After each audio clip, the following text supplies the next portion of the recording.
तो स्टार्ट करें क्या हम लोग? तो ह्यूमन फिजियो में कितने चैप्टर हम पढ़ चुके हैं?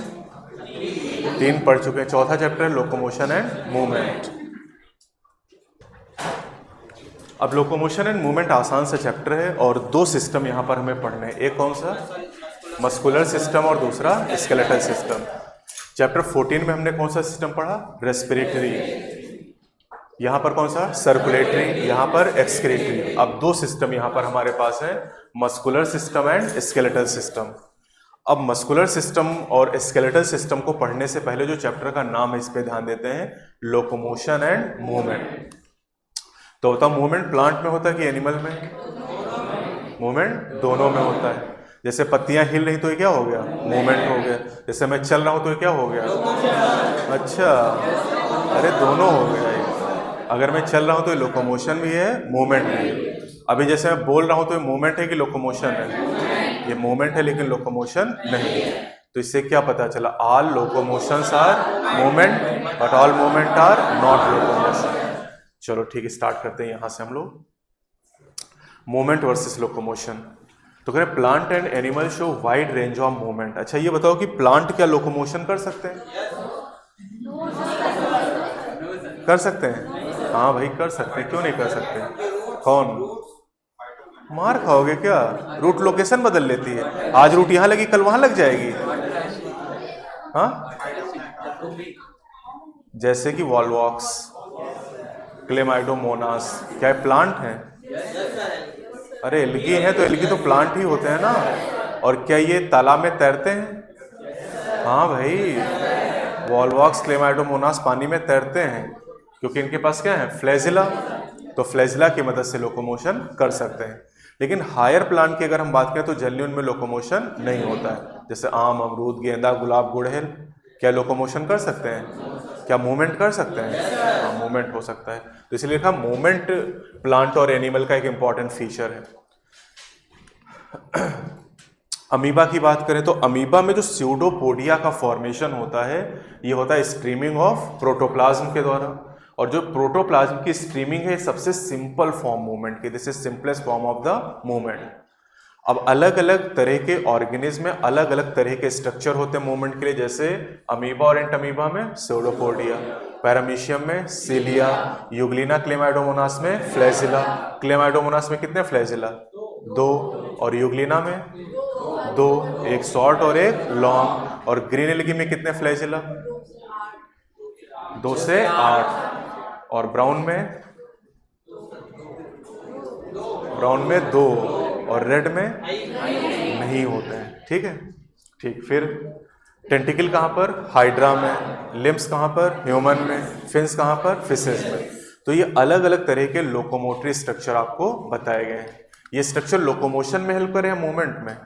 दोनों में, क्योंकि लोकोमोशन अगर कराएगा तो मूवमेंट तो होगा ही। अब ह्यूमन की बात करें तो लिम्स, जॉ, टंग, आईलेट्स, लिप्स, इन सभी में मूवमेंट होता है। अब करें कोई भी ऐसा मूवमेंट जिससे ऑर्गेनिज्म की लोकेशन बदल जाए उसे क्या कहते हैं? लोकोमोशन। लोकोमोशन, मोशन, ऐसा मोशन जिससे लोकेशन बदल जाए उसे क्या कहते हैं? लोकोमोशन। जैसे walking, running, climbing, swimming, flying, ये सब क्या है? Locomotory movement. इनमें से ह्यूमन कितने कर सकता है? 4। ये किस में होता है? 5। उड़ लोगे क्या? पापा की परी हो क्या? तो उड़ने की प्रॉपर्टी किस में होती है? बर्ड्स में। लेकिन बर्ड्स से पहले प्रॉपर्टी किस में आई? इंसेक्ट में। और क्या मैमल उड़ सकते हैं? एक मैमल उड़ सकता है, कौन? बैट। हाँ, प्लेटिपस नहीं, Pteropus. Pteropus is called flying fox. हाँ, क्या हुआ दीदी? बैट? कौन सा बैट? ये क्रिकेट वाले बैट की बात नहीं कर रहे हैं। कह रहे बैट उड़ सकता है। अच्छा ठीक है। तो इस आधार पर हम ये कह सकते हैं कि all locomotion are movement but all movement are not locomotion. All cofactors are, अच्छा, are not coenzyme but all coenzyme are cofactors. All vertebrate are chordate but all chordate are not vertebrate. ऐसा समझ में क्या? तो अब ये सब याद ही कर लोगे। हाँ, याद जरूर कर लो, समझोगे नहीं तो गलत हो जाएगा। ठीक है, अब हाइड्रा में जो टेंटिकल हैं, ये टेंटिकल लोकोमोशन में भी हेल्प करते हैं और फूड को कैप्चर करने में भी। पैरामीशियम में जो सिलिया है लोकोमोशन में हेल्प करते हैं और फूड को कैप्चर करने में। ह्यूमन में जो लिम्स है लोकोमोशन में भी हेल्प करते हैं और चेंज इन बॉडी पोस्चर। कहने का मतलब ये है कि जो स्ट्रक्चर लोकोमोशन का काम करते हैं वो दूसरा काम कर सकते हैं या दूसरा काम करने में इन्वॉल्व हो सकते हैं। मतलब ऐसा नहीं कि जो लोकोमोशन करने वाला स्ट्रक्चर होगा दूसरा काम नहीं कर सकता है, कर सकता है। ठीक है, अब करें कि जो लोकोमोटरी स्ट्रक्चर होते, वही पॉइंट लिखा हुआ है कि need not be different from those structure affecting other type of movement. अब मेथड ऑफ लोकोमोशन डिपेंड करता है दो चीजों पर, habitat and demand of situation. जैसे रेस्पिरेटरी ऑर्गन किस पे डिपेंड करता था? Habitat and levels of organisation. Excretory product किस पे डिपेंड करता था? हैबिटाट या अवेलेबिलिटी ऑफ वाटर पे। और लोकोमोशन का तरीका हैबिटाट या and demand of situation.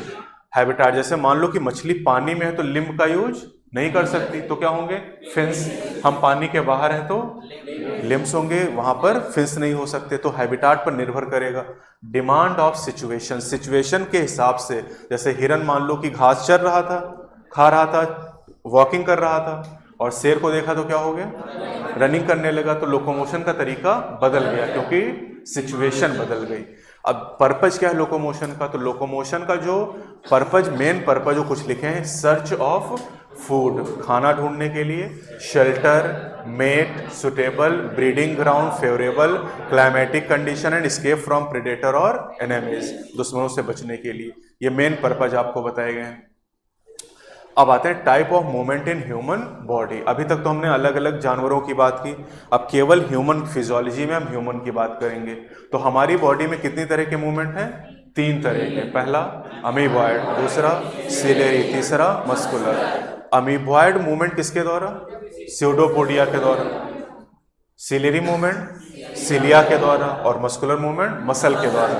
Human में फ्लैजिलर मूवमेंट नहीं होता है। फ्लैजिलर मूवमेंट दूसरे जानवरों में होता है, जैसे यूग्लिना, क्लेमाइडोमोनास, स्पॉन्ज के कैनाल सिस्टम में, है ना। लेकिन ह्यूमन की बॉडी में कोई फ्लैजिलर मूवमेंट नहीं है। 3 तरह के मूवमेंट एक एक करके याद कर लेते हैं। तो अमीबॉयड मूवमेंट किसकी मदद से होता है? Pseudopodia. Pseudopodia are form by streaming of protoplasm and cytoskeletal element. कौन से? Microfilament help in amoeboid movement. Cytoskeletal element कितनी तरह के होते हैं? 3। पहला माइक्रोट्यूब्यूल, दूसरा माइक्रोफिलामेंट, तीसरा इंटरमीडिएट फिलामेंट। सिलिया फ्लैजिला को कौन बनाता है? माइक्रोट्यूब्यूल। माइक्रोट्यूब्यूल। सिलिया में कितने माइक्रोट्यूब्यूल? 20। फ्लैजिला में 20, सेंट्रियोल में 27, सेंट्रोसोम में 54, क्योंकि एक सेंट्रोसोम में 2 सेंट्रियोल। अरे यार, तो अब ये पॉइंट इंपॉर्टेंट और कठिन भी, आसान मत समझो इसको। माइक्रोफिलामेंट साइटोस्केलेटल एलिमेंट है जो किसमें हेल्प करते हैं? अमीबॉयड मूवमेंट में। अब अमीबॉयड मूवमेंट पाया कहां पर जाएगा? Macrophages and WBC. मैक्रोफेजेस कहां होती हैं? एरियोलर टिश्यू में। एरियोलर कौन सा टिश्यू है? Connective tissue. कनेक्टिव में कौन सा? Loose connective tissue. तो लूज कनेक्टिव टिश्यू कितनी तरह के? 2। पहला एरियोलर, दूसरा एडिपोज। एरियोलर में एक तो मैक्रोफेजेस हो गई, दूसरी मास से, तीसरी फाइब्रोब्लास्ट। 3 सेल मेनली होते हैं। दूसरा है डब्ल्यूबीसी, जो कि कहाँ होते हैं? ब्लड में। और डब्ल्यूबीसी कितनी तरह की? 2। पहली ग्रेनुलोसाइट, दूसरी एग्रेनुलोसाइट। सबसे कम कौन सी होती है? बैसोफिल दूसरे नंबर पे, इओसिनोफिल तीसरे नंबर पे, मोनोसाइट, मोनोसाइट के बाद लिम्फोसाइट, लिम्फोसाइट के बाद न्यूट्रोफिल। तो बैसोफिल कितने परसेंट? 0.5 से 1%। इओसिनोफिल 2 से 3, मोनोसाइट 6 से 8, लिम्फोसाइट 20 से 25, न्यूट्रोफिल 60 से 65%। ठीक, तो ये 2 एग्जाम्पल यहाँ मिल गए आपको। सिलेरी मूवमेंट सिलिया के द्वारा होगा, और ये बॉडी में उन जगह होगा जहां पर कौन है? Ciliated epithelium. और सिलिएटेड एपिथेलियम के एग्जाम्पल 3 हैं, bronchiole, trachea and fallopian tube. तो इनमें जो इंटरनल ट्यूबुलर ऑर्गन जहां पर सिलिएटेड एपिथेलियम होगी वहां पर सिलेरी मूवमेंट हो जाएगा। अब ब्रोंकियोल और ट्रेकिया में जो सीलिया का मूवमेंट है, इसके द्वारा जो फॉरेन पार्टिकल है ये बॉडी के बाहर जाएंगे। और फेलोपियन ट्यूब तो आप जानते हैं, फेलोपियन ट्यूब में किसका मूवमेंट होगा? एग का। और एग जब जाइगोट में बदलेगा कहाँ पर? एम्पुला में। तो उसके बाद जो एम्ब्रियो बनेगा उसका मूवमेंट किसके द्वारा होगा? सीलिया के द्वारा। अब आते हैं मस्कुलर मूवमेंट। ये तो नाम से ही पता चल रहा किसके थ्रू होगा? मसल के थ्रू। अब जैसे टंग का मूवमेंट, जॉ का मूवमेंट, आईलिड का मूवमेंट, लिम्स का मूवमेंट, ये सब किसके थ्रू होगा? मसल के थ्रू। लोकोमोशन की अगर बात करें तो लोकोमोशन करने के लिए, जैसे वॉकिंग करने के लिए या रनिंग करने के लिए, मस्कुलर, स्केलेटल और न्यूरल सिस्टम की कोऑर्डिनेटेड एक्टिविटी की जरूरत पड़ेगी। कोऑर्डिनेटेड मतलब तालमेल। इनका जब तालमेल सही तरीके से होगा तभी आप लोकोमोशन कर सकते हैं। तो अब हम लोग यहाँ पर बात करेंगे मसल के बारे में। दो चीजें हमें पढ़नी मेनली यहाँ पर, muscular system and skeletal system. तो मसल की हम लोग बात करेंगे। मसल के पहले यहाँ पर एनसीईआरटी ने बताया फ्लैजिलर मूवमेंट के बारे में। हमारी बॉडी में कितनी तरह का मूवमेंट है? 3 तरह का। कौन कौन सा? Amoeboid, ciliary, muscular. हमारी बॉडी में फ्लैजिलर मूवमेंट नहीं है। फ्लैजिलर मूवमेंट पाया जाएगा बहुत सारी जगहों पर, जैसे Euglena, 1 long and 1 short flagella. किस किंगडम का मेंबर है? प्रोटिस्टा का। ट्रिपैनोसोमा प्रोटिस्टा का। और ये प्रोटोजोवन है। और प्रोटोजोआ में किसका मेंबर है? स्पोरोजोआ का। क्या ये भी प्रोटोजोआ है? नहीं, ये तो नहीं प्रोटोजोआ, ये तो यूग्लिनोइड है। प्रोटोजोआ में कितने क्लास होते हैं? ये देखो, ऑप्शन दे दें? 1 2 3 4 5। कितने? 4 क्लास होते हैं। पहला अमीबॉयड, दूसरा सीलिएट, तीसरा फ्लैजिलेट, चौथा स्पोरोजोआ। तो ये किसका मेंबर है? अबे फ्लैजिलेट का बैले, क्या इसके पास? फ्लैजिला। स्पोरोजोआ का मेंबर कौन है? प्लाज्मोडियम। कौन है? प्लाज्मोडियम। क्या कॉज करता है? मलेरिया। स्पॉन्जेस की बात करें तो maintenance of water current in canal system. वो कैनाल सिस्टम में एक सेल होती, कौन सी? कोइनोसाइट। और कोइनोसाइट कैसी होती है? Flagellated collar cell. तो उनमें क्या होते हैं? फ्लैजिला। डायनोफ्लैजिलेट। कितने फ्लैजिला? 2, एक लॉन्गिट्यूडिनल, दूसरा transverse. Swimming of spermatozoa in bryo and pterido. Bryo में आपने पढ़ा है कि कैसे स्पर्म होते हैं? बाइफ्लैजिलेट। अरे B for bryophyte, B for biflagellate समझो। टेरिडोफाइट में बाई या मल्टी? बाई या मल्टी? अरे बता रहे हैं, बाई या मल्टी? बाइफ्लैजिलेट होंगे या मल्टी? तो एनसीईआरटी ने इसमें कुछ लिखा नहीं, लेकिन फ्लैजिला होते हैं। और अगर एंजियोस्पर्म में आ जाए तो sperm non flagellated, non motile होते हैं। ठीक है, अब ये पॉइंट तो हम पहले जानते हैं कि cilia and flagella are outgrowth of cell membrane. और ये लोकोमोटरी स्ट्रक्चर हो गए। अब चलते हैं मसल। मसल की ओरिजिन मेसोडर्मल, हार्ट की ओरिजिन मेसोडर्मल, नोटोकॉर्ड की ओरिजिन मेसोडर्मल। 3 ही पूछे जाएंगे और तीनों की ओरिजिन कैसी है? मेसोडर्मल। अब मसल हमारी बॉडी का कितना वेट कंट्रीब्यूट करता है? 40 से 50% बॉडी का वजन किसकी वजह से? मसल की वजह से। किडनी का वजन कितना है?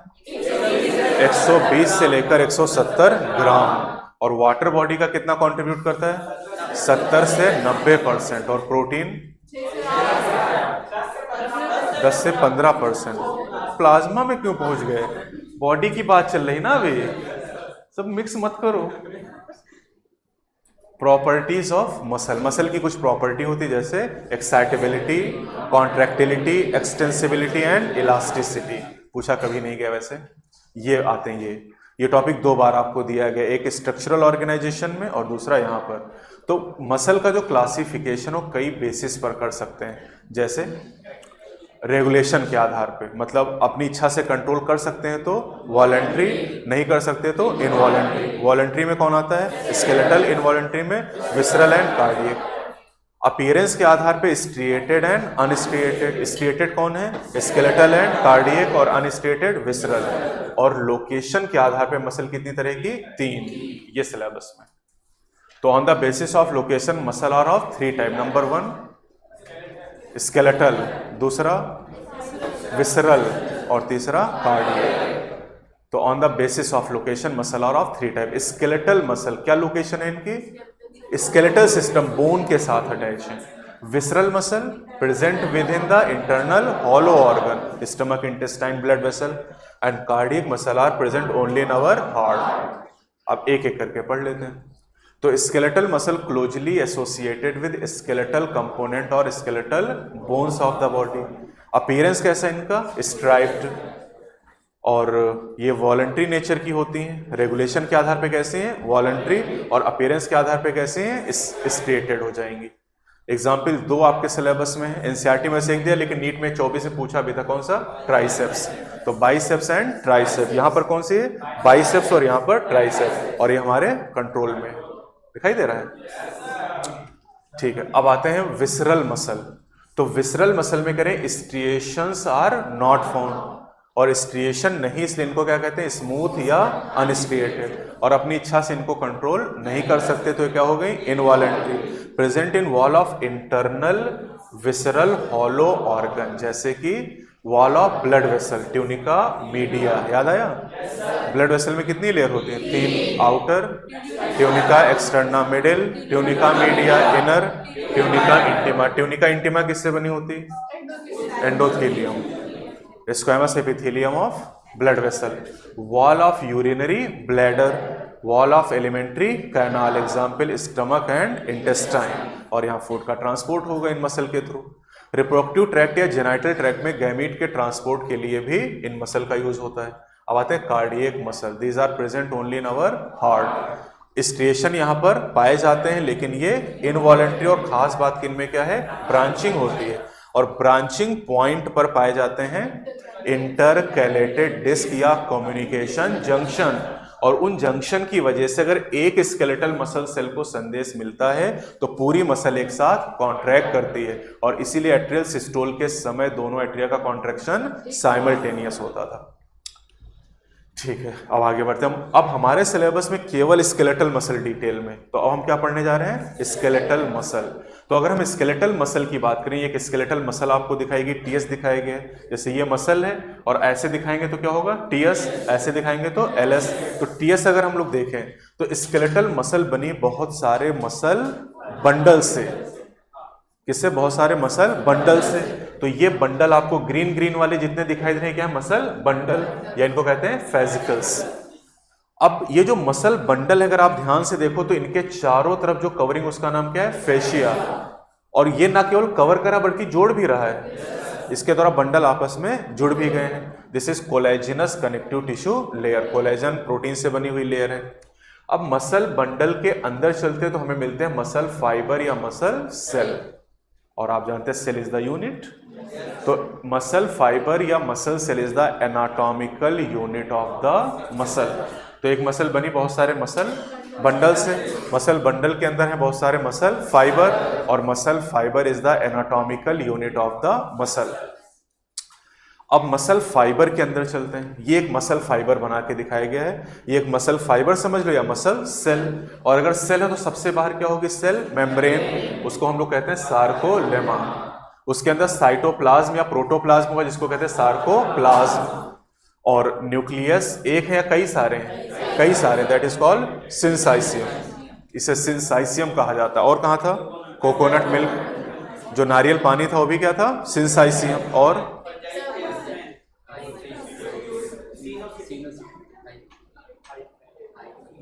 फाइकोमाइसीट में सिनोसिटिक था।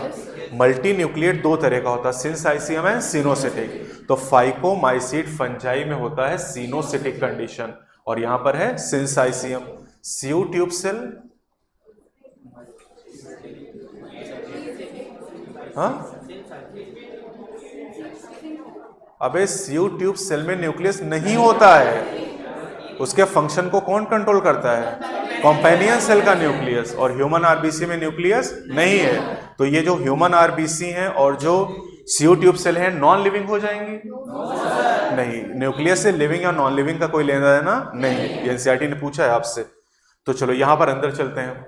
अब न्यूक्लियस के अलावा अगर आप देखोगे तो बहुत सारे ये ऐसे फाइबर पड़े जिनको कहते हैं मायोफाइब्रिल या मायोफिलामेंट। ये एक है कि बहुत सारे हैं? बहुत सारे हैं। साथ ही साथ यहाँ पर एंडोप्लाज्मिक रेटिकुलम को कहते हैं sarcoplasmic reticulum, and this is the store house of calcium ion. Blood clotting में कौन हेल्प करता था? कैल्शियम आयन हेल्प करता था। और यहाँ पर भी क्या भरा हुआ है? Calcium ion. चलो अब आगे बढ़ते हैं। सार्कोलॉजी या मायोलॉजी जो होता है, मसल की स्टडी को हम नाम देते हैं। अब एक मायोफाइब्रिल हमें यहाँ दिखाई दे रहा है, ठीक है। शुरुआत से चलते हैं हम लोग। एक मसल की अगर बात करते हैं, स्केलेटल मसल की, तो बनी बहुत सारे मसल बंडल से। एक मसल बंडल में बहुत सारे मसल फाइबर, एक मसल फाइबर में बहुत सारे मायोफाइब्रिल। अब एक मायोफाइब्रिल के अंदर चलते हैं। तो मायोफाइब्रिल के अंदर जब चलते हैं तो हमें ऑल्टरनेट डार्क और लाइट बैंड नजर आते हैं। जो लाइट बैंड होते हैं उनके अंदर, उनको थिन फिलामेंट कहते हैं या एक्टिन फिलामेंट कहते हैं, क्योंकि इनके अंदर एक्टिन प्रोटीन होती है। और डार्क बैंड को थिक कहते हैं, इनके अंदर मायोसिन प्रोटीन, इसलिए मायोसिन फिलामेंट कहते हैं। अब एक्टिन फिलामेंट को आई बैंड भी कहा जाता है और मायोसिन को ए बैंड। ए का मतलब एनाइसोट्रॉपिक और आई का मतलब आइसोट्रॉपिक। कह रहे striated appearance of skeletal muscle is due to distribution pattern of actin and myosin.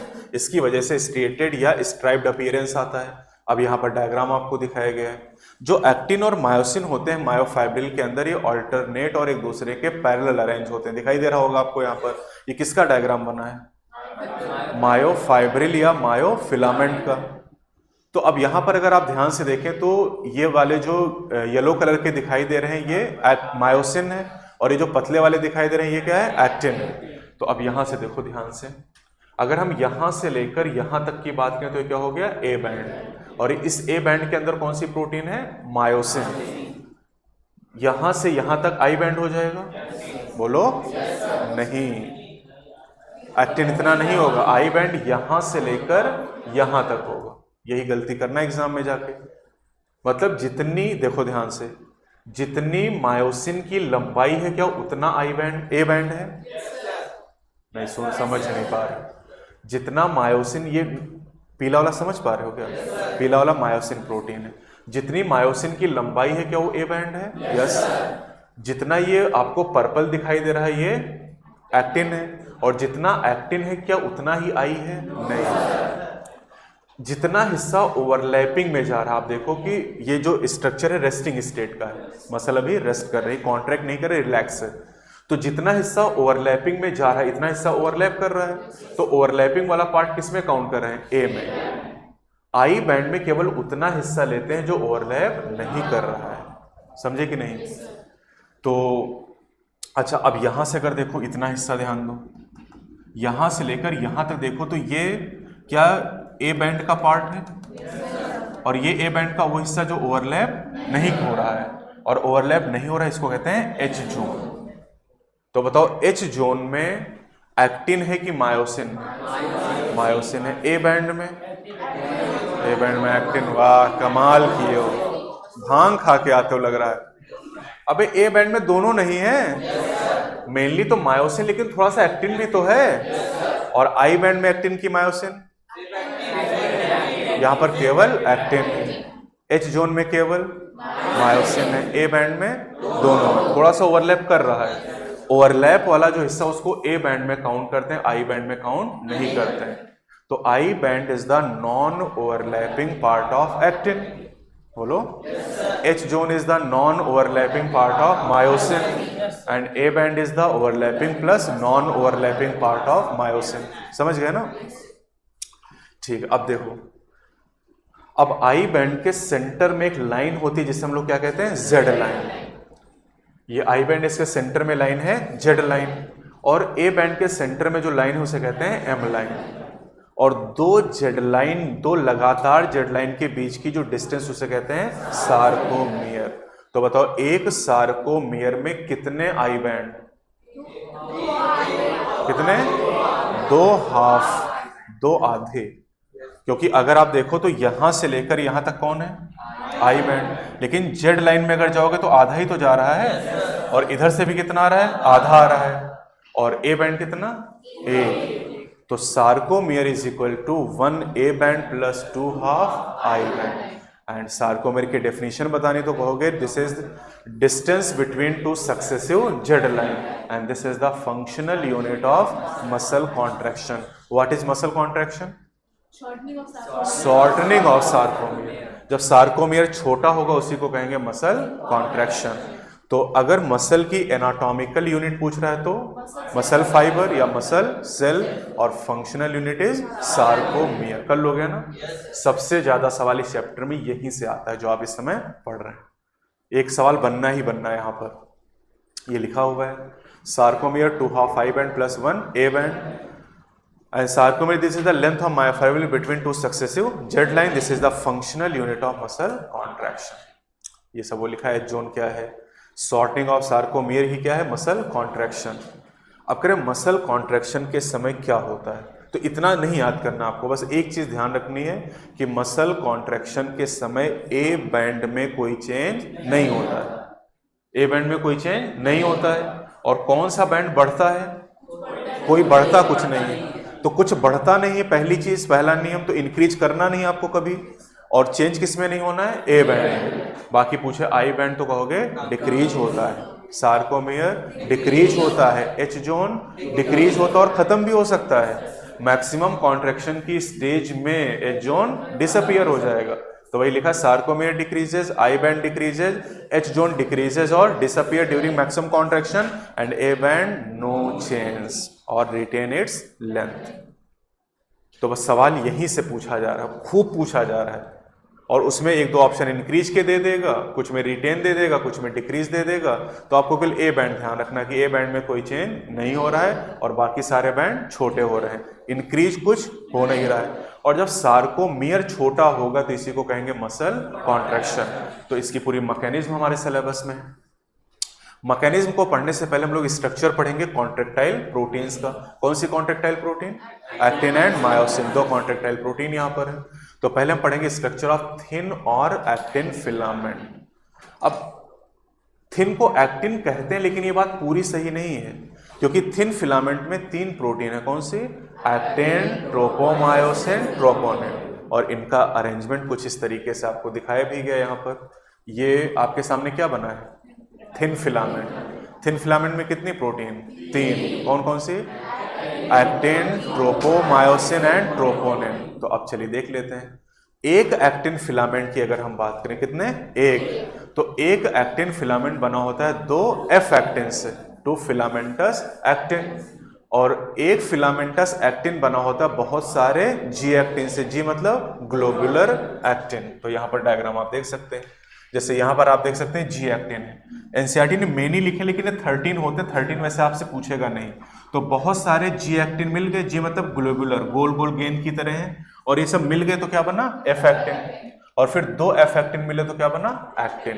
ये देखो, एक ये एफ एक्टिन दिखाई दे रहा है और दूसरा ये, दोनों रस्सी की तरह आपस में क्या है? लिपटे हुए हैं, हेलिकली उन टू ईच अदर। और ये 2 एफ एक्टिन यहां पर आपको मिलके बनाते हैं एक एक्टिन। दूसरा ट्रोपोमायोसिन। अब ध्यान से देखो और बताओ, ट्रोपोमायोसिन के कितने फिलामेंट हैं? 2 ग्रीन वाले दिखाई दे रहे हैं, ट्रोपोमायोसिन है। और क्या ये भी एफ एक्टिन के साथ लिपटे हुए हैं? यस। और फिर आप देखो एक प्रोटीन है ट्रोपोनिन, और ट्रोपोनिन जो है उसमें 3 सब यूनिट दिखाई दे रही होंगी। और ये ट्रोपोनिन किसके ऊपर प्रेजेंट है? ट्रोपोमायोसिन के ऊपर। ये सब सवाल पूछे जाते हैं। तो थिन फिलामेंट में कितनी प्रोटीन है? 3। पहली एक्टिन, दूसरी ट्रोपोमायोसिन, तीसरा ट्रोपोनिन। एक्टिन बना है किससे? 2 एफ एक्टिन से। और एक एफ एक्टिन बना बहुत सारे जी एक्टिन से। यानी जी एक्टिन ने बनाया किसको? एफ एक्टिन को। और 2 एफ एक्टिन ने बनाया एक्टिन को। इतना समझ में आ गया? अब ट्रोपोमायोसिन के कितने फिलामेंट? 2। और ये चारों फिलामेंट के एक दूसरे में लिपटे हुए हैं। यस। और फिर ट्रोपोनिन नाम के कॉम्प्लेक्स प्रोटीन प्रेजेंट है किसके ऊपर? ट्रोपोमायोसिन के ऊपर, एक रेगुलर इंटरवल और डिस्टेंस पर। एंड दिस ट्रोपोनिन, इस प्रोटीन की एक सब यूनिट रेस्टिंग स्टेट में मास्क करती है किसको? मायोसिन बाइंडिंग साइट को। किस पे? एक्टिन पे। मायोसिन बाइंडिंग साइट किस पे है? एक्टिन पे। और उसको छिपा के कौन रखता है? ट्रोपोनिन की एक सब यूनिट। ये लिखा हुआ इन रेस्टिंग स्टेट अ सब unit of troponin mask the myosin binding site एम्बियस on actin filament. अब आते हैं structure of thick filament. Thick filament is myosin. तो अब मायोसिन की अगर हम बात करें तो मायोसिन फिलामेंट ये एक पॉलीमर है और इसके मोनोमर को कहते हैं मीरोमायोसिन। और जो मीरोमायोसिन है इसके दो पार्ट होते हैं, एक होता है HMM, दूसरा LMM। HMM is the heavy meromyosin and LMM is the light meromyosin. HMM के दो हिस्से होते हैं, head and arm. Head arm और LMM को कहते हैं टेल। तो इसके लिए निमोनिक है हेड। हेड हेड मतलब H for head, A for arm, T for tail. इससे याद कर लोगे क्योंकि ऐसे बहुत जगह पार्ट आते हैं। ह्यूमन स्पर्म के कितने पार्ट हैं? 4। कौन सा? Head, neck, middle piece, tail. Bacteriophage के कितने part? 4। Head, collar, sheath, tail, fibre. तो कहीं हेड के साथ नेक है, कहीं हेड के साथ कॉलर है, कहीं हेड के साथ आर्म है। समझे कि नहीं? हेमिकॉर्डेटम क्या होता है हेड के साथ? अबे प्रोबोसिस कॉलर ट्रंक होता है कि हेड होता है वहां? आर्थ्रोपोडा में कितने पार्ट होते हैं? 3। Head, thorax, abdomen. वहां हेड के साथ थोरैक्स आ जाता है। बोलो बे। तो सब जगह अलग अलग नाम है, और अगर ये सब कंपेयर करके नहीं याद करोगे तो एग्जाम पता नहीं चलेगा कि हेड के साथ आर्म आएगा, कि थोरैक्स आएगा, कि नेक आएगा या कॉलर आएगा। तो ये सब ध्यान रखना पड़ेगा। ठीक है, यहाँ पर डायग्राम बना हुआ है। ये किसका डायग्राम है? मीरोमायोसिन का। अब इस मीरोमायोसिन में अगर आप ध्यान से देखें तो यहां से लेकर ऊपर का पार्ट है HMM और ये वाला LMM। LMM को क्या कहते हैं? टेल। HMM को अगर आप देखें तो उसमें आपको हेड दिखाई दे रहा है और आर्म। तो हेड और आर्म को मिलाकर हम लोग कहते हैं हैवी मीरोमायोसिन या क्रॉस आर्म भी बोलते हैं। जैसे LMM को टेल बोलते हैं, वैसे ही HMM को बोलते हैं क्रॉस आर्म। अब जो हेड होता है दिस इज ATPase एंजाइम। कौन सा एंजाइम? ATPase enzyme. ऐसा एंजाइम पढ़ा क्या आपने? वहां पढ़ा था ATP synthase enzyme. ATP synthase पढ़ा था। कहां पर? माइटोकॉन्ड्रिया की क्लोरोप्लास्ट? दोनों में। ATP कहां बनता? माइटोकॉन्ड्रिया की क्लोरोप्लास्ट? वाह, कमाल किए भाई तुम लोग। चलो एक और ऑप्शन देते हैं। माइटोकॉन्ड्रिया, क्लोरोप्लास्ट की साइटोप्लाज्म। ATP कहाँ बनता है? तो ATP बनने को क्या कहते हैं? फास्फोराइलेशन। कितनी तरह का होता है? Photophosphorylation, oxidative phosphorylation, substrate level. Substrate level कहाँ हुआ था? साइटोप्लाज्म में। ग्लाइकोलिसिस के दौरान बनी थी ATP। फोटोफास्फोराइलेशन क्लोरोप्लास्ट और ऑक्सीडेटिव माइटोकॉन्ड्रिया। तो 3 जगह हो रहा है। और ये ATPase है। ATPase मतलब ये ATP को तोड़ेगा। ATP सिंथेज ATP बना रहा था, वो ATP बना रहा था और ये ATP तोड़ेगा। क्यों ATP तोड़ेगा? क्योंकि muscle contraction is active process, तो उसके लिए चाहिए एनर्जी। तो एनर्जी रिलीज करने के लिए ATP तोड़ेंगे। क्यों तोड़ेंगे ATP? क्योंकि ATP में 2 हाई एनर्जी बॉन्ड हैं और उन बॉन्ड को जब तोड़ेंगे तब एनर्जी रिलीज होगी। कुछ याद आ रहा है? DNTP में कितने हाई एनर्जी बॉन्ड थे? 2। तो करें हेड जो है वो खुद एक क्या है? ATPase एंजाइम, और इसके पास 2 साइट हैं। ऊपर की तरफ कौन है? Actin binding site. Actin binding site कहाँ है? मायोसिन के पास, और मायोसिन बाइंडिंग साइट एक्टिन के पास। और नीचे की तरफ क्या है? ATP binding site. यहाँ पर ATP आके जुड़ेगी और ATPase एंजाइम उस ATP को तोड़ेगा, जिससे क्या बनेगा? ADP प्लस इनऑर्गेनिक फॉस्फेट और प्लस रिलीज होगी एनर्जी, और उस एनर्जी का यूज मसल करेगी कॉन्ट्रैक्शन करने के लिए। ठीक है, तो चलो फिर से एक बार बता दूं। थिन फिलामेंट में कितनी प्रोटीन है? 3। पहली एक्टिन, दूसरी ट्रोपोमायोसिन और तीसरी ट्रोपोनिन। तो जो एक्टिन है, एक्टिन किससे बना है? 2 F एक्टिन से, और F एक्टिन किससे बना है? Many G actin. समझ गए ना? अब ट्रोपोनिन किसके ऊपर? ट्रोपोमायोसिन के ऊपर है। मायोसिन की मोनोमर कौन है? मीरोमायोसिन। मीरोमायोसिन के कितने पार्ट? 2। पहला HMM, दूसरा LMM। HMM के कितने पार्ट हैं? 2। पहला हेड, दूसरा आर्म, और LMM इज टेल। और जो हेड है वो ATPase एंजाइम है। उस एंजाइम के पास कितनी साइट हैं? 2। ऊपर की तरफ एक्टिन बाइंडिंग साइट, नीचे की तरफ ATP बाइंडिंग साइट। और ऊपर नीचे ध्यान रखना, क्योंकि डायग्राम बेस्ड क्वेश्चन आएगा तो ऐसे ही कर पाओगे आप। मैकेनिज्म ऑफ मसल कॉन्ट्रैक्शन, कौन सी mechanism? Sliding filament theory. Sliding filament theory कहती है कि मसल कॉन्ट्रैक्शन का कारण है sliding of actin on myosin. Actin filament myosin के ऊपर स्लाइड करता है या थिन फिलामेंट थिक के ऊपर स्लाइड करता है। कैसे स्लाइड करता है, कैसे शुरू होता है, इसकी पूरी मैकेनिज्म सिलेबस में। तो सबसे पहले जो CNS है, यहां से मसल को संदेश भेजा जाता है और जो संदेश लेके जाता है उसे क्या बोलते हैं? Motor neuron. जो CNS को संदेश लाता है वो सेंसरी और जो ले जाता है वो मोटर। तो एक मोटर न्यूरॉन संदेश लेके जा रहा है, ये मोटर न्यूरॉन हो गया और ये हो गया मसल फाइबर। क्या दोनों ही सेल हैं? अरे तो दो सेल हैं और इन दो सेल के बीच का जो जंक्शन है, that junction is called neuromuscular junction. Neuro मतलब न्यूरॉन, मस्कुलर मतलब मसल। तो न्यूरोमस्कुलर जंक्शन NMJ या motor end plate. Motor neuron और मसल फाइबर या मसल सेल, इधर ये नर्व सेल है और ये मसल सेल है। इन दोनों सेल को मिला के कहते हैं मोटर यूनिट। तो motor neuron along with the muscle fiber attached to it is called motor unit. The junction between motor neuron and sarcolemma of muscle fiber is called neuromuscular junction or motor end plate. और फिर ये कह रहे हैं कि भैया ये जो संदेश लेके आए, जब संदेश लेके पहुंचेगा मोटर न्यूरॉन सार्कोलेमा के पास में, तो यहां से रिलीज होगा कौन? Acetyl Colin, neuro transmitter. अभी आगे हम लोग पढ़ेंगे, अगले चैप्टर में आएगा ना ये, हाँ कल हम लोग पढ़ेंगे। तो यहां से रिलीज करेगा संदेश को, ये संदेश पूरे सार्कोलेमा में फैल जाएगा। सार्कोलेमा से संदेश पहुंचेगा सार्कोप्लाज्म में और सार्कोप्लाज्म से संदेश मिलेगा सार्कोप्लाज्मिक रेटिकुलम को। तो sarcoplasmic reticulum is store house of calcium. अब एक कैल्शियम को रिलीज कर देगा कहाँ? सार्कोप्लाज्म। और सार्कोप्लाज्म में क्या पड़ी हुई है? मायोफाइब्रिल। मायोफाइब्रिल के अंदर कौन है? Actin and myosin. एक्टिन के अंदर कौन है? ट्रोपोनिन। और ट्रोपोनिन की ने मास्क कर रखा है मायोसिन बाइंडिंग साइट को। अब कैल्शियम आयन जब रिलीज होगा तो ये जाके जुड़ जाएगा किससे? ट्रोपोनिन से। किस जुड़ेगा? ट्रोपोनिन से। तो ट्रोपोनिन से जब जुड़ेगा तो ट्रोपोनिन क्या कर देगा? अनमास्किंग। अनमास्किंग करेगा और अनमास्किंग की वजह से अब एक्टिन और मायोसिन एक दूसरे से जुड़ेंगे और जैसे जुड़ेंगे बनेगा क्रॉस ब्रिज। क्रॉस आर्म क्या है? HMM। HMM is called cross bridge. नहीं, क्रॉस आर्म।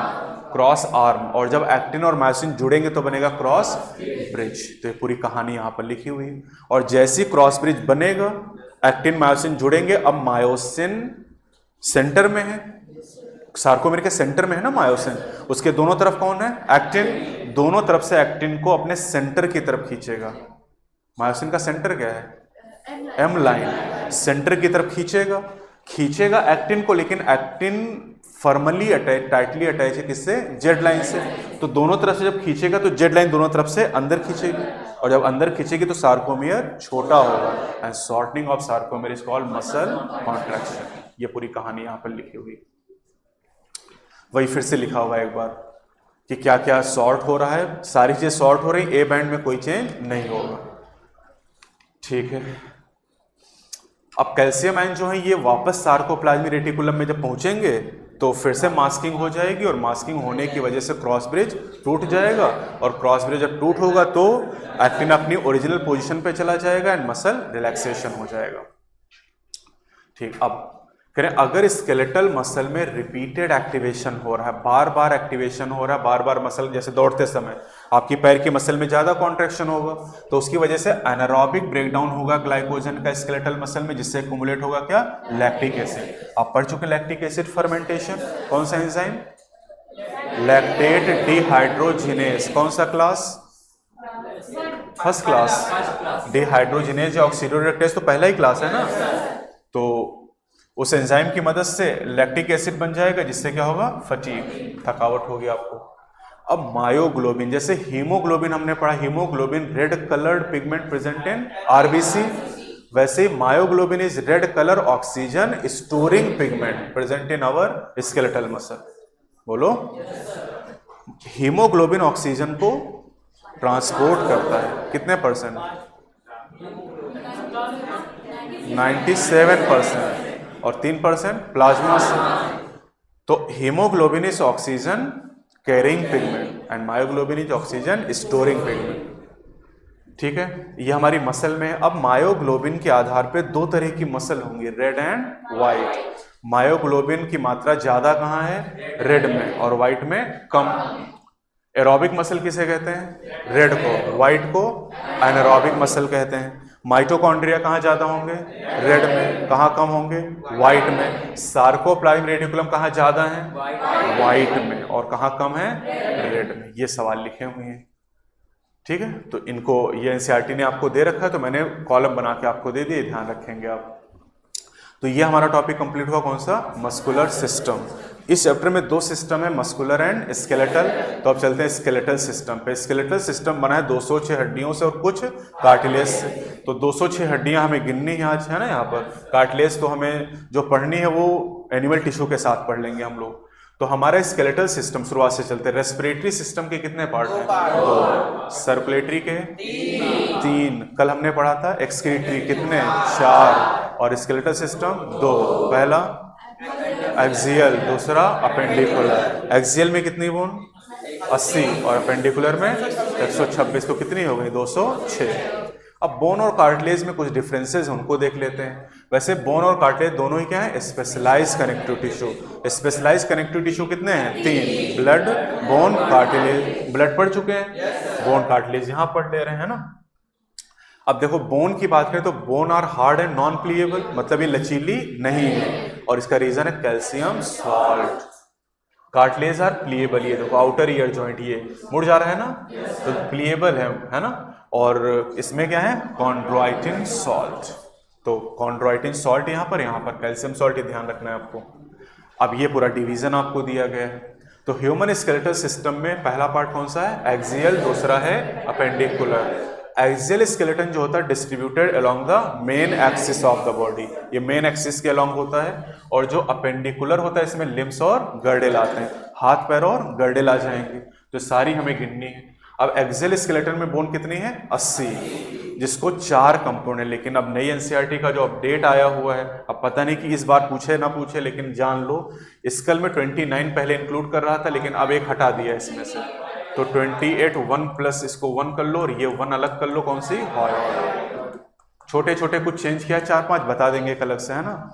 तो एक ये चेंज किया है, बाकी एक चेंज स्वान में कर दिया उसने, स्लाइड एंड स्वान दोनों को जर्मन कर दिया। तो कंफ्यूजन भी खत्म हो गया कि कौन जर्मन था और कौन ब्रिटिश था, तो कंफ्यूजन भी खत्म हो गया। एक चेंज किया है, वो एडनल ग्लैंड को इंटीरियर लिखा था, अब सुपीरियर कर दिया है ना। लेकिन अब ये सब पूछेगा ही नहीं आपसे, एकदम निश्चिंत रहो आप। ये सब क्यों नहीं पूछेगा? क्योंकि भाई हर बच्चा तो ऐसा तो है नहीं कि वो ऑनलाइन रहता है, यूट्यूब देखता है, तो उसके बाद जो किताब वही तो पढ़ेगा वो, तो ये सब पूछेगा भी नहीं। और ये ऐसे इंपॉर्टेंट क्वेश्चन है भी नहीं। एक वो प्रोटॉन का ट्रांसपोर्ट लैंग्वेज में सही लिखा था कि 4 प्रोटॉन पास होंगे तब एक एटीपी बनेगा, डायग्राम में 2 ही लिखा हुआ था, तो उसको अपडेट कर दिया है। तो छोटे छोटे कुछ चेंजेस किया है। वो ओवरी में वो था, ओवलेशन से सेकेंडरी साइड निकलता था, लैंग्वेज में सही था, डायग्राम में गड़बड़ था, तो उसको सही कर दिया है। तो अब ऐसा कुछ बहुत बड़ा सवाल बनेगा नहीं, तो इसमें मत जान दे देना जाके, ठीक है। कोई सवाल पूछेगा ही नहीं, क्योंकि कंट्रोवर्सी होगी, बच्चा कहेगा हमने तो ये पढ़ा था। तो महीने भर पहले क्या करो, तो पता चला 4 मई को एग्जाम है, तो तुम 3 मई को पीडीएफ निकाल दो और 100 चेंज कर दो उसमें, तो बच्चा क्या करेगा? कौन सा करेगा? 3 मई को जो निकाला वही तो अपडेट करेगा। तो अब स्कल में ये नौटंकी कर दी। अब ये पहले से आप याद कर रखो, तब थोड़ा सा दिमाग लगाना पड़ेगा कि भैया 28 प्लस 1 अलग कर लो, कौन सी? हाइयार्ड बोन। तो अब कैलकुलेशन थोड़ा सा अपना सही करना पड़ेगा। तो वर्टिब्रल कॉलम कितना? 26, स्टर्नम 1, रिब 24, ये हो जाएंगे टोटल 80। स्कल से शुरू करते फिर वही नौटंकी 28, ठीक है। तो 28 में सबसे पहले कौन है? क्रेनियल, कितनी? 8, ये बनाती क्रेनियम या ब्रेन बॉक्स। फेशियल कितनी? 14, ये फेशियल रीजन, फेस बनाती है या फ्रंट पार्ट बनाते हैं स्कल का। तो 14 और 8 कितनी हो गई? 22। अबे नंबर 3 तो गड़बड़ा गया ना यहाँ पर। हाइयार्ड बोन कितनी है? 1। पहले लिखा था एनसीईआरटी ने this is included in school, आप कह रहे हैं स्कल में इंक्लूड नहीं। तो कैसी होती है? U shape. और कौन यू शेप है? Vasa rectum, present at the base of buccal cavity. इसको काट दे क्या ऐसे? फिर कहानी से गड़बड़ा गई। ये आगे ईयर ऑजिकल, अब इसको नंबर 3 कर दें। ईयर ऑजिकल कितने हैं? 6, अभी 3 बता रहे हैं। ईयर ऑजिकल कितने हैं? 6। एक कान में कितने? 3, दूसरे में 3, कान कितने? ये भी बड़ा सवाल बन जाएगा। तो each middle ear has 3 tiny bones called ear ossicle. Sequence में हमेशा याद करते बाहर से अंदर, तो मैलियस, इनकस, स्टेप्स। कैसे याद करोगे? मिस। और स्टेप्स बॉडी की सबसे छोटी बोन, स्मॉल है, सबसे बड़ी फीमर। जांग वाली जो बोन है सबसे बड़ी बोन है, लार्जेस्ट बोन। अब आते हैं वर्टिब्रल कॉलम। तो वर्टिब्रल कॉलम कई बार हम लोग लगातार 2-3 दिन से कर ही रहे हैं। तो वर्टिब्रल कॉलम में कितनी बोन है? 26। इन बोन को क्या कहते हैं? वर्टिब्री। किधर है? Dorsal side. किससे बना? नोटोकॉर्ड। भाई एम्ब्रियोनिक स्टेज में तो नोटोकॉर्ड था ना, ये रॉड लाइक स्ट्रक्चर था, फिर बाद में ये कन्वर्ट हो गया 26 हड्डियों में। अब कितने रीजन होते हैं? 5, स्टार्टिंग फ्रॉम द हेड। तो हेड से शुरू करोगे, cervical, thoracic, lumbar, sacral, coxal. Number बताओ। 7, 12, 5, 1, 1। कल हो गया ना, ये सब यहाँ पर लिखा हुआ है।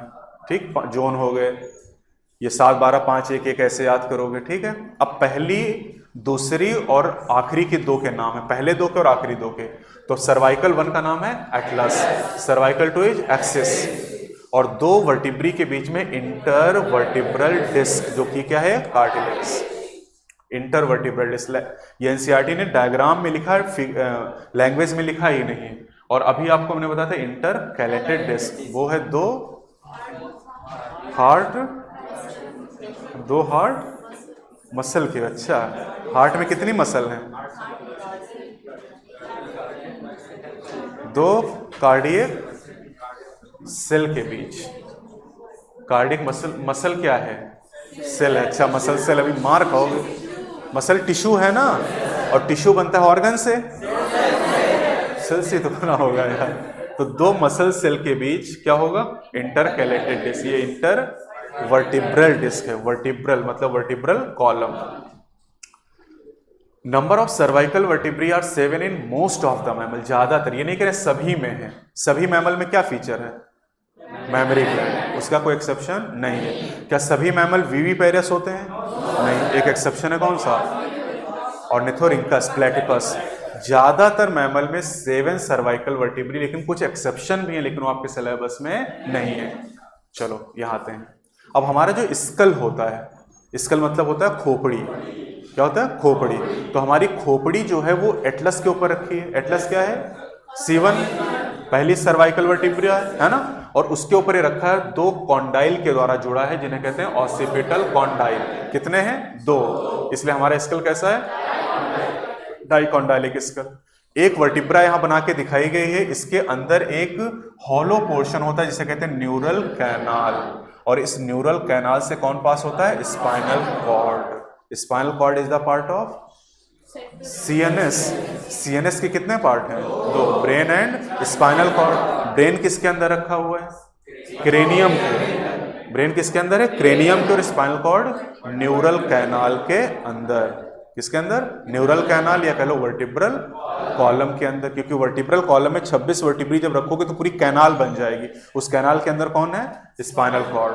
फंक्शंस की बात करें तो देखो, पहला काम होगा protect spinal cord, support head. ये मुंडी घुमा रहे हैं, ये हेड का मूवमेंट किसके ऊपर हो रहा है?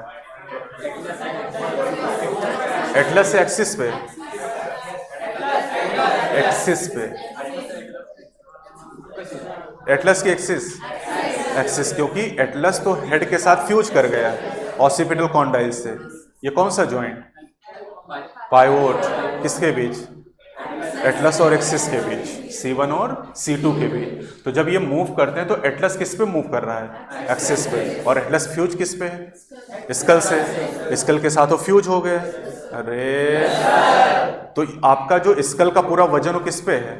एटलस पे। अरे नालायक, एटलस पे पूरा रखा है, और एटलस किस पे रखा है? एक्सिस के ऊपर। और ये जब मुंडी घुमा रहे हो तो एटलस और एक्सिस मूव कर रहे हैं, तो इसका मतलब है जो पूरा आपका ये वजन है ये वर्टिब्रल कॉलम पे डिस्ट्रीब्यूट हो गया होगा ना, तो वे कह रहे हैं support head. Form main framework of trunk. Trunk में क्या आता है? थोरैक्स और एब्डोमेन, धड़ कहते हैं जिससे। तो कह रहे हैं आपके धड़ का जो मुख्य ढांचा वो किसने बनाया? वर्टिब्रल कॉलम ने। अगर इसमें कुछ गड़बड़ हो गया तो ट्रंक में गड़बड़ी आ जाएगी। जैसे वो बुढ़ापे में लोग झुक के चलने लगते, क्योंकि रीढ़ की हड्डी क्या होती है? झुक जाती है। Provide surface of attachment to the muscles of back and to the ribs. Rib कितनी है? 12 पेयर। कितनी? 12 पेयर। अभी 26 बता रहे तुम्हारे, इंसान ही हो। तो रिब 12 पेयर है। और रिब किससे अटैच होती हैं? वर्टिब्रल कॉलम से। वर्टिब्रल कॉलम किस पार्ट से? Thoracic region. किससे? थोरैसिक वर्टिब्री से। और बैक की जो मसल है वो भी अटैच होती हैं। अब आते हैं sternum. Sternum is called breast bone. और इस ब्रेस्ट बोन के नीचे कौन सी ग्लैंड है? थाइमस ग्लैंड इसके नीचे पाई जाती है। Present on the ventral midline of thorax. यहाँ पर वेंट्रल, यहीं पर बीचों बीच इस तरीके से पाई जाती है। और इसको बाहर कौन खींच के लाता है? कौन से इंटरकोस्टल? External intercostal. और जब बाहर खींच के लाती है तो वॉल्यूम बढ़ता है। किस एक्सिस में? Dorso ventral axis. Dorso ventral axis. Rib आ जाते हैं। रिब कितनी है? 12 पेयर। रिब होती है थिन फ्लैट बोन। और रिब को कहते हैं बाइसेफेलिक, क्योंकि इसमें 2 हेड होते हैं, 2 आर्टिकुलेशन सरफेस है। किधर? Dorsal side. डॉर्सल मतलब वर्टिब्रल कॉलम की तरफ, पीछे की तरफ। ये अरेंजमेंट दिखाया गया है। अब हमारी जो रिब है वो 3 तरह की होती हैं। जो ये व्हाइट वाली दिखाई दे रही है, इनको ध्यान से देखो। पहली 7 पेयर। अगर ये वेंट्रल देखो तो किससे जुड़ी हैं? स्टर्नम से। और डॉर्सल देखो तो वर्टिब्रल कॉलम से। और क्या 2 जगह पर जुड़ी हैं? क्योंकि कैसी हैं? बाइसेफेलिक। समझ गया ना मेरी बात? तो अब ये जो पहली 7 पेयर है, अच्छा पहले तो एक चीज ये ध्यान दो कि 12 पेयर जो रिब होती हैं, 12 पेयर, ये 12 पेयर किससे अटैच हैं? वर्टिब्रल कॉलम से। मतलब डॉर्सल साइड में तो कोई अंतर नहीं। कोई भी रिब है तो वर्टिब्रल कॉलम से अटैच होगी, कोई संदेह नहीं है। पहली 7 पेयर वेंट्रली अटैच है स्टर्नम से डायरेक्टली। 8वीं, 9वीं और 10वीं पेयर अटैच हैं 7th रिब से with the help of hyaline cartilage. और आखिरी की 2 पेयर वेंट्रली अटैच नहीं है। तो पहली 7 पेयर ट्रू रिब, या इनको कहते हैं वर्टिब्रो स्टर्नल रिब। अगली 3 पेयर 8वीं, 9वीं, 10वीं फॉल्स या वर्टिब्रो कॉन्ड्रल रिब। और आखिरी की 2 पेयर फ्लोटिंग रिब या वर्टिब्रल रिब्स। समझ गए ना? तो आपको डॉर्सल याद करना कि वेंट्रल? वेंट्रल। डॉर्सल याद करने की जरूरत ही नहीं है, क्योंकि डॉर्सल में सब किससे जुड़ी हैं? वर्टिब्रल कॉलम से। अंतर किधर है? वेंट्रल साइड अंतर है। देख लो, सब यहाँ बना के लिख के मैंने दे दिया है। तो वर्टिब्रल कॉलम से तो सभी अटैच हैं, बस वेंट्रल साइड में आपको ध्यान रखना है। थोरैसिक वर्टिब्री कितनी है? 12। किडनी की लोकेशन लास्ट थोरैसिक से 3rd नंबर। लास्ट थोरैसिक से 3rd नंबर, यानी T12 और L3 के बीच में। और ट्रेकिया डिवाइड करता है T5 के लेवल पे। थोरैसिक वर्टिब्री कितनी है? 12। एक स्टर्नम और 24 रिब। 12 पेयर मतलब 24। ये मिलके बनाते हैं रिब केज। और रिब केज के अंदर कौन रखा है? Lungs and heart. समझ गया ना? अब आते हैं अपेंडिकुलर स्केलेटन। अपेंडिकुलर स्केलेटन की बात करें तो कितनी बोन है? 126। और एक्सियल में कितनी? 80। अब यहां पर कितने पार्ट हो जाएंगे? 2। पहला लिम्स और दूसरा गर्डन। लिम्स कितने? लिम्स 2। क्या बात कर रहे हो भाई? अच्छा 2। हाँ, ये देखो रायता देखो फैला रहे हैं। पहले कहे 2, हमने कहा तो 2 पेयर। पूरी बात तो सुनो सर। तो लिम्ब कितने हैं? 4। इसलिए हम लोग क्या हैं? टेट्रापोडा। टेट्रापोडा क्या है? Super class. हमारे सुपर क्लास का नाम है टेट्रापोडा। क्लास का नाम मैमेलिया। डोमेन का नाम यूकैरिया। किंगडम का नाम ये तो बहुत बड़ा सवाल हो गया। डिवीजन का नाम नैथोस्टोमेटा। जी साइलेंट है। नैथोस्टोमेटा। समझ गए ना? चलो आगे बढ़ते हैं। तो अब लिम्स हमारे पास कितने हैं? 4। 2 हाथ और 2 पैर। ये जो हाथ इनको कहते हैं 4 लिम्स। FORE 4 मतलब अग्रपाद। और ये जो पैर है इनको कहते हैं हाइंड लिम्स। और हर लिम्ब में कितनी बोन? 30। मतलब हर एक हाथ में एक पैर में 30-30 हड्डियां हो जाएंगी। तो 4 लिम्ब तो कितनी हो गई? 120। और यहाँ लिखा है लिम्स में 120। गर्डिल की बात करें तो गर्डिल कितने हैं? 2, पेक्टोरल एंड पेल्विक, और गर्डिल बोन है 6, तो 120 और 6 कितना हो गया? 126। अब लिम्स दो तरह के हैं, जो हाथ इनको कहते हैं फोर लिम या अपर लिम, और पैर को कहते हैं हाइंड लिम या लोअर लिम। अब फोर लिम्स कितने हैं इसमें? अरे 4 क्या भी तुमको बताएंगे। फोर लिम्स कितने हैं? 2। भाई सामने लिखा है right forelimb and left forelimb. चलो कितने लिम्स आपके पास हैं? 4 हैं। हाइंड लिम कितने? 2। फोर लिम कितने? लिम्ब कितने? लिम्ब में कितनी बोन? 30। एक नहीं, मैंने क्या बोला? Limb bone. तो जब लिम्ब कह रहे हैं तो एक के बारे में बताओगे ना, तो लिम्ब बोन 30। लिम्स में कितनी बोन? 120। फोर लिम्ब में? वाह कमाल लिखे हो। अरे फोर लिम्ब कह रहे हैं ना तो 30 होगा। और हाइंड लिम्स में? फोर लिम्स में? लिम्ब में? लिम्स में? अब लग रहा समझ गया तुम लोग। तो हाथ में कितनी हड्डियां मेरे इसमें? 30। अभी 60 बता रहे हैं तुमको, पर अब हाथ दिखा के बता रहे भाई, बताओ कितना है? अभी 60। तो यहाँ पर कितनी है? 30। अब चलो एक एक करके नाम बता दो। इस बोन का नाम? हाँ, ह्यूमरस। यहाँ पर रेडियस अल्ना। यहाँ पर कार्पल कितनी?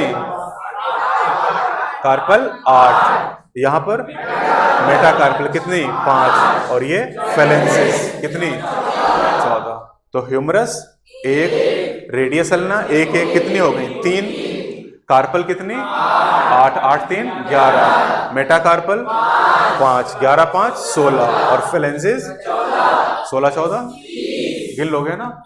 अब जो कार्पल इनको कहते हैं रिस्ट बोन, कलाई वाली हड्डी जहां घड़ी बंदी, इसके नीचे 8 हड्डियां हैं।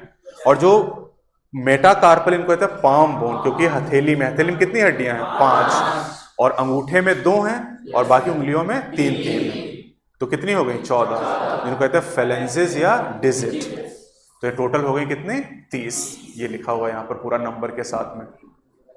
कॉमन नेम ध्यान रखने, कार्पल को रिस्ट बोन, मेटाकार्पल को पाम बोन और फेलेंसिस को डिजिट। तो बताओ आपके पास कितनी डिजिट्स हैं? मेरे पास तो 56 है, तुम अपना देख लो। हाँ अच्छा, एक एग्जाम पूछेगा तो उसको नीचे लिख देना, गोला भरना कौन सा 28 वाला नीचे लिख देना, हाथ की बता रहे। जब डिजिट फेलेंजिस कह रहा है तो फेलेंजिस तो 56 है ना टोटल, क्योंकि पैर में भी वो ऐसे ही है, 14 हर लिम्ब में है तो 56 हो जाएंगी ना टोटल। और 56 से ज्यादा और कोई हड्डी होती है तो सबसे ज्यादा बॉडी में क्या है? फेलेंजिस। अब आते bone of hind limb. Hind limb में कितने हैं? वाह कितने? 30। तो सबसे पहले यहाँ पे एक हड्डी है फीमर, फीमर के नीचे यहाँ पर पटेला, पटेला कहते हैं नी कैप, पटेला के नीचे टिबिया एंड फिबुला। कितनी हो गई? 4 हो गई। फिर उसके बाद एड़ी में है टार्सल, कितनी? 7 और 4 11। उसके बाद एड़ी में तलवे में चलते हैं, कितनी है? 5, क्या कहते हैं? मेटाटार्सल। तो 16 और 5 नहीं 11 5 16। और उसके बाद फेलेंसिस कितनी? 14। तो कितनी हो गई? 30। तो जैसे हाथ में कार्पल है वैसे पैर में टॉर्सल है, लेकिन नंबर में अंतर है। कार्पल कितनी है? 8 है और टॉर्सल 7 है। टॉर्सल को कहते हैं एंकल बोन, एंकल मतलब एड़ी। याद आ रहा? स्टैंडर्ड ईसीजी में कितनी लीड होती थी? 3। एक कहाँ लगाते थे? राइट रिस्ट में, दूसरा लेफ्ट रिस्ट में और लेफ्ट एंकल में लगाते थे। तो एंकल मतलब एड़ी। और उसके बाद जो मेटा कार्पल है वो पाम कितनी? 5। और मेटा टार्सल तलवे में कितनी? 5। बाकी फेलेंजिस का नंबर सेम है। तो हाथ में कितनी तरह की हड्डियां? कितनी तरह की? 5 तरह की। अबे 1 2 3 4 5 6 तरह की हैं। अरे यार ये देखो लिखा है। और पैर में 7। एक कौन बढ़ गई है? पटेला बढ़ गई यहाँ पर। तो पटेला एक बढ़ गई, इसलिए एक कम कौन हो गया? टार्सल। टार्सल कितनी हो गई? 7। और इसका नंबर उतना ही रहेगा, कितना? 30। समझ पाए कि नहीं? अब आते हैं गर्डल्स। तो गर्डल कितने हैं? 2। लिम्ब कितने हैं? 3।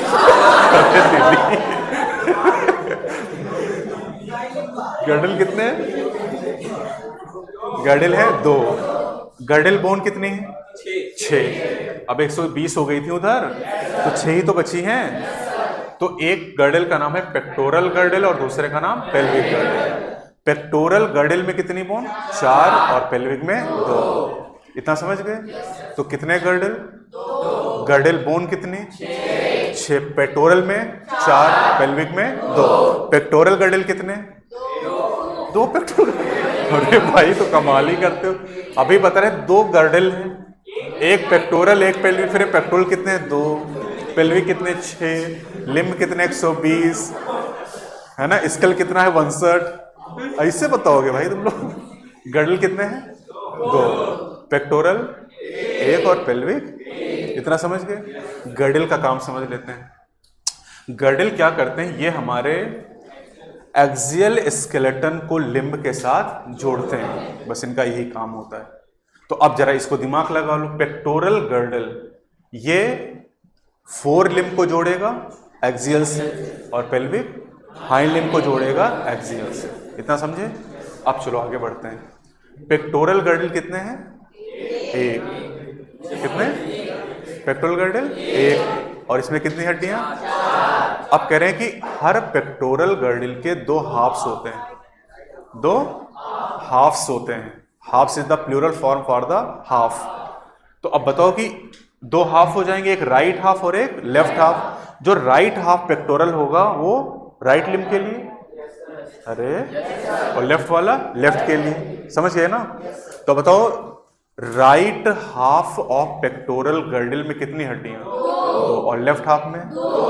Right half of pelvic girdle में 1 और लेफ्ट हाफ में 1। समझ गए? लग रहा था। पेक्टोरल में कितनी बोन? पेक्टोरल में 4, पेल्विक में 2। Each half of pectoral girdle में 2, each half of pelvic girdle में। समझ गए ना? तो पेक्टोरल गर्डल में कितनी हड्डियां? 4। उन 4 हड्डियों का नाम है, 2 का नाम है स्कैपुला और 2 क्लेविकल। यानी अगर एक हाफ में आपसे मैं पूछूं कि एक हाफ पेक्टोरल में कितनी हड्डियां?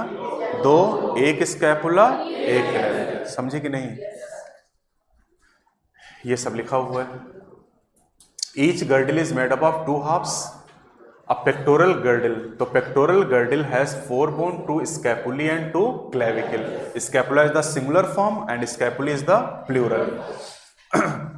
अब करें each half of pectoral girdle has 2 bones, 1 scapula 1 clavicle. अब ये diagram, scapula is a large triangular bone, तिकोनी हड्डी है, और एक किसके बीच में है? सेकेंड और 7th रिब के बीच में। अगर एक किडनी होती तो यहां में क्या लिखता? T12 और ये L3 हो जाता। समझ गए ना? तो large triangular present on dorsal side of thorax. इधर पीठ की तरफ यहां पे पाई जाती, दोनों साइड एक एक हड्डी। अब यहां पर एक एलिवेटेड रिज होता, उभार होता, जिसे हम लोग क्या कहते हैं? स्पाइन। और ये जो स्पाइन होता है ये आगे की तरफ प्रोजेक्ट होता है, इसे कहते हैं एक्रोमियन प्रोसेस। और इस एक्रोमियन प्रोसेस के साथ कौन अटैच होता है? क्लेविकल। ये दिखाई दे रहा है। क्लेविकल अगर आप ध्यान से देखो तो एक तरफ स्टर्नम से जुड़ी है और दूसरी तरफ किससे जुड़ी है? एक्रोमियन से। एक्रोमियन के नीचे एक डिप्रेशन, गड्ढा, जिसे कहते हैं ग्लिनॉइड कैविटी। और ग्लिनॉइड कैविटी से आर्टिकुलेट है हेड ऑफ ह्यूमरस। और ह्यूमरस का हेड यहाँ आर्टिकुलेट करता है, बनता है ball and socket joint. That is a kind of fibrous synovial joint. तो यहां पर बॉल कौन है? Head of humerus. और सॉकेट कौन है? Glenoid cavity. अरे यार मंद बुद्धि हो क्या? यहां लिखा हुआ है। अब क्लेविकल को कहते हैं कॉलर बोन। कितनी क्लेविकल आपके पास? 2। कितने गर्डिल आपके पास? 4 गर्डिल इतनी देर में। अरे भाई कमाल ही किए हो। गर्डिल भी 2 हैं और क्लेविकल भी 2 हैं, स्कैपुला 2 हैं। तो क्लेविकल को कॉमनली कहते हैं कॉलर बोन। इसमें कि 2 कर्वेचर होते हैं, 2 जगह हड्डी मुड़ी होती है। जैसे यहाँ पर अगर देखोगे तो 2 जगह मुड़ी हुई दिखाई दे रही है। तो 2 कर्वेचर याद करना है। दिस इज अ सिलेंडर, मतलब पतली सी हड्डी है ये। अब आते हैं पेल्विक गर्डल। तो पेल्विक गर्डल कितने हैं? पेल्विक गर्डल कितने? एक। कितनी हड्डियां? दो। कितने हाफ्स? दो। तो एक हाफ में एक, और उसे एक हड्डी का नाम कॉक्सियल बोन। तो कितनी कॉक्सियल बोन? दो। कितनी स्कैपुला? दो। कितनी क्लेविकल? दो दो दो दो। कितनी हो गई? 6। समझे कि नहीं? तो गर्डल बोन कितनी हो गई? 6 हो गई। समझ गए? तो अब कॉक्सियल बोन कैसे बनी? कॉक्सियल बोन 3 बोन के फ्यूजन से बनी, ilium, ischium, pubis. 3 bone fuse हो गए और एक बोन बनी, कौन सी? कॉक्सियल। और जहां पर तीनों फ्यूज करती है वहां पर एक डिप्रेशन है, दैट इज कॉल्ड एसिटाबुलम। और एसिटाबुलम से आर्टिकुलेट करता है हेड ऑफ फीमर और बनता है hip joint, that is also ball and socket joint. अब ये कॉक्सियल बोन आपके सामने बनी। कितनी कॉक्सियल बोन है? अरे कितनी? आपके पास कितनी है? 2। और दोनों कॉक्सियल बोन एक दूसरे से जुड़ी होती हैं फाइब्रस कार्टिलेज के द्वारा और बनता है प्यूबिक सिम्फाइसिस। तो प्यूबिक सिम्फाइसिस में फाइब्रस कार्टिलेज है, जबकि जब 8th 9th 10th rib attach होती थी 7th से, किसकी मदद से? Hyaline cartilage. एक इलास्टिक कार्टिलेज भी होती है लेकिन वो सिलेबस में नहीं है। अब आते हैं 2 छोटे छोटे टॉपिक हैं, ज्वाइंट एंड डिसऑर्डर। तो ज्वाइंट की बात करें, ज्वाइंट कितनी तरह के हैं? वाह कमाल ही। ज्वाइंट कितनी तरह के? 3। और हमारी बॉडी में ज्वाइंट किसकी तरह काम करते हैं? Fulcrum. Joint act as fulcrum. Joint is the junction between bone and bone और बोन एंड कार्टिलेज। ये डेफिनेशन हो गई यहाँ पर। और ज्वाइंट फल्क्रम की तरह काम करते हैं, सीधे याद कर लो, अब इतना ज्यादा जानने की जरूरत नहीं है। 3 तरह के ज्वाइंट होते हैं, फाइब्रस, कार्टिलेजिनस, साइनोवियल। फाइब्रस में नो मूवमेंट, कार्टिलेजिनस में लिमिटेड मूवमेंट, और यहाँ कंसिडरेबल मूवमेंट। अब फाइब्रस ज्वाइंट की बात करें तो यहां पर ये आपको मिलेगा स्कल बोन में। कहां पर? स्कल बोन या क्रेनियल बोन पूछ ले, कोई मूवमेंट नहीं है। Cartilaginous joint between adjacent bone of vertebral column, जहां पर ये दिखाई दे रहा है इंटरवर्टिब्रल डिस्क, और ये एक्चुअली क्या है? कार्टिलेज। तो कार्टिलेज बीच में आ गया, इसलिए ज्वाइंट का नाम क्या हो गया? कार्टिलेजिनस एंड लिमिटेड, सीमित मूवमेंट है। तीसरा साइनोवियल ज्वाइंट, कंसिडरेबल मूवमेंट। और यहां पर 2 बोन जब कांटेक्ट में आएंगे तो उनके बीच एक फ्लूइड है, that is called synovial fluid. यहां साइनोवियल कैविटी, साइनोवियल ज्वाइंट। अब ये ज्वाइंट 5 तरह के होते हैं। पहला बॉल एंड सॉकेट, इसमें एग्जांपल है शोल्डर ज्वाइंट। शोल्डर ज्वाइंट यही वाला मूवमेंट जो ये हो रहा है between humerus and pectoral girdle. कल ही पढ़ के आना, रिवाइज भी कराएंगे इसको। दूसरा हिंज ज्वाइंट, कौन सा? Knee joint. ये नी पे जो मूवमेंट हो रहा है ये कौन सा है? Hinge joint. Pivot joint between Atlas and axis, जिसकी वजह से ये मूवमेंट हम कर पा रहे हैं। Gliding joint between the carpal, ये जो मूवमेंट हम कर पा रहे हैं किसकी वजह से? ग्लाइडिंग ज्वाइंट की वजह से। And saddle joint between carpal and metacarpal of thumb, ये वाला जो मूवमेंट है किसकी वजह से? सैडल ज्वाइंट की वजह से। अब आते हैं disorder of muscular and skeletal system. कितने डिसऑर्डर अभी तक पढ़ चुके हैं? 12 पढ़ चुके हैं। यहाँ पर है 6 और, 3 मस्कुलर के और 3 स्केलेटल के, तो 12 और 6 18। कल सारे रिवाइज कराएंगे तो अच्छे से पढ़ के आना। तो पहला डिसऑर्डर है मस्कुलर सिस्टम के, पहले 3 पढ़ते हैं। पहला myasthenia gravis, auto immune disorder. दूसरा ऑटो इम्यून, 2 ही है सिलेबस में, हाँ, रिमेटॉइड अर्थराइटिस, और ये है माइस्थीनिया ग्रेविस। तो ऑटो इम्यून डिसऑर्डर है अफेक्टिंग न्यूरोमस्कुलर जंक्शन, और इसमें क्या होता है? Leading to weakening, fatigue and paralysis of skeletal muscle. Muscular dystrophy कैसे बीमारी है? जेनेटिक। वो पढ़ा था मायोटोनिक डिस्ट्रॉफी, याद आया? Autosomal dominant genetic disorder. और जेनेटिक में ये मेंडेलियन है, मेंडेलियन में ऑटोसोमल है, ऑटोसोमल में डोमिनेंट है। तो सब ध्यान रखना। क्या होता है? Progressive degeneration of skeletal muscle. तीसरा है टिटैनी, रैपिड स्पाज्म या wild contraction and due to low calcium ion in body fluid. क्या मसल कॉन्ट्रैक्शन में कैल्शियम का रोल होता है? तो कैल्शियम के लो कंसंट्रेशन की वजह से टिटैनी, ये मस्कुलर हो गया।